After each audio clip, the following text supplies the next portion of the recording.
Сәлеметсіздер ме? Бүгінгі сабақта дүниетанымның 4-ші сынып 11-ші сабағын өтетін боламыз.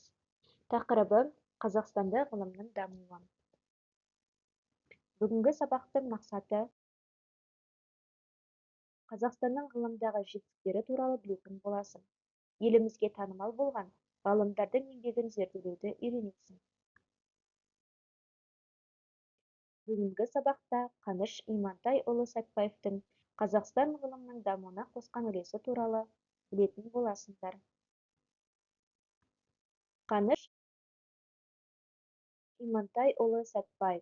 Қаныш Сәтпаев 12 сәуір 1899 жылы Баянауыл ауданы Павлодар облысында туылып, 31 қаңтар 1964 жылы Мәскеуде дүниеден өтті.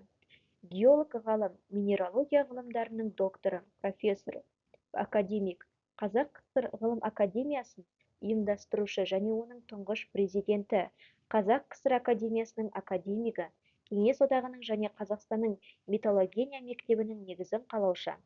Қазақтан шыққан тұңғыш академик. Еліміздің табиғи байлығын зерттеуге зор еңбек сіңірген ғалым. Қазақстандағы Жезқазған мыс кенінің қорын ашқан геолог ғалым. Жезқазғандағы кен металлургия комбинаты, Қарағанды мен Балқаштағы металлургия зауыттары ғаламның ерен еңбегінің нәтижесінде салынған. Қаныш Сәтпаевты тыл генералы деп атаған. Екінші дүниежүзілік соғыс жылдарында танк бронын құюға қажет марганец тапшылығы туындады. Сол кезде Сәтпаевтың жетекшілігімен қысқа мерзімде Жезді марганец кенінде барлау жұмысы жүргізіліп, іске қосылды. Қазақстандағы ғылым 1945 жылы Қазақстан ғылым академиясы құрылғаннан кейін ғылыми зерттеу институттарының біртұтас жүйесі қалыптасты. 1946 жылы Қазақстан ғылым академиясының президенті Қаныш Сәтпаев сайланды. Елімізде Қаныш Сәтпаевтың еңбегі жоғары бағаланды. Қазақстандағы ең ірі жоғары техникалық оқу орны Қазақ ұлттық техникалық зерттеу университетіне күн жүйесіндегі Марс пен Юпитер ғаламшарларының орбиталары аралығында шағын ғаламшарға Сәтпаев есімі берілді. Қаратаудағы ванадий кен орнынан табылған Сәтпаев минералы ғалым есімімен аталады. Ғалымның 100 жылдық мерейтойына орай ЮНЕСКО 1999 жылды Қаныш Сәтпаев жылы деп жариялады. 21 ғасырдан бастап елімізде ғылымға баса мән берілді. Ондаған ғылыми институт жұмыс істеді. Еліміздің шаруашылығын өркендету үшін техника саласын дамыту қолға алынды. Бидай, күріш, арпа сияқты дәнді дақылдардан мол өнім беретін жаңа сұрыптар жасалды.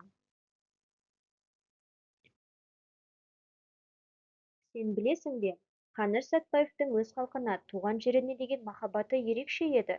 Қаныштың Ұлыбританияның премьер-министрі Уинстон Черчиллмен кездескендегі әңгімесі ел аузында сақталған. Алып тұлғалы қазақты таныстырған сәтте Черчилл қазақтардың бәрі сіз сияқты биік пе деп сұрайды. Сонда Қаныш Сәтпаев байсалды үнмен халқым менен де биік деген екен. 20 ғасырда қазақ халқының мәртебесін биіктеткен, ұлттық рухын асқақтатқан, ғылымның биік шыңына айналған дара тұлға, ерекше дарын Қаныш Имантайұлы Сәтпаев болғаны есі қазаққа бүкіл әлемге әбден айқын. Халқым менен де биік деп жауап берген екен. Ойы мен ісінде, тіпті қалжың сөзінде жүрегі әркез халқым деп соққан. Туған жерін шексіз сүйіп, оған шексіз берілген Қаныш Сәтпаев осындай жарқын мінезді бір туар азамат болған. Бірінші тапсырма, сөйлемді аяқтап. 1945 жылы не ашылды? Оның алғашқы президенті болып кім сайланды? Қаныш Сәтпаев қай жылдар аралығында өмір сүрді? Қаныш Сәтпаев кім деп атаған? Қаныш Сәтпаев кім болған? Екінші тапсырма, мәтелді сәйкестендір. Еңбегі жоқ ғалым, ыстығы жоқ жалын. Ердің атын аты шығарар, ғалымның атын хаты шығарар. Білім беретін мұғалім, өмірдегі зор ғалым. Тәжірибе негізі ғылым, даналық негізі білім. Оқу білім азығы, білім ырыс қазығы. Үй тапсырмасы. Қазақстандағы ғылымның дамуына үлес қосқан басқа да тұлғалардың сіңірген еңбектері туралы мәлімет жазып келу. Осымен бүгінгі сабағымыз аяқталды. Сау болыңыздар.